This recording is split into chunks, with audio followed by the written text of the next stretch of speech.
সজনে ফুল এর উপকারিতার কথা বলতে গেলে ভিডিও অনেক বড় হয়ে যাবে। এক কথায় এই সজনে ফুলের মধ্যে আছে বসন্ত রোগের ওষুধ। তাই এই বসন্তকালে বিশেষ করে এই সময়টায় প্রত্যেকেরই উচিত এই সজনে ফুল খাওয়া।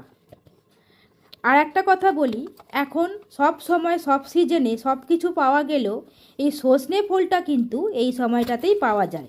আর এই সময়টাতে এই জিনিসটা খাওয়া খুবই প্রয়োজন। এই সজনে ফুলকে অনেকেই অনেক রকমভাবে বানিয়ে খেয়ে থাকে, তবে আমার মেয়েরা, আমার বর এবং আমি সজনে ফুলের এই খাবার সোডা, নুন, কাঁচা লঙ্কা আর বেসন দিয়ে মুচমুচে করে বড়া খেতেই পছন্দ করি। আর এরকম মুচমুচে করে বড়া খেতে খুবই ভালো লাগে। তোমরাও এভাবে বানিয়ে খেও। আর আমার এই ভিডিওটা কেমন লাগলো একটু কমেন্টে জানিও। আর পারলে একটু লাইক করে শেয়ার করে পাশে থেকো।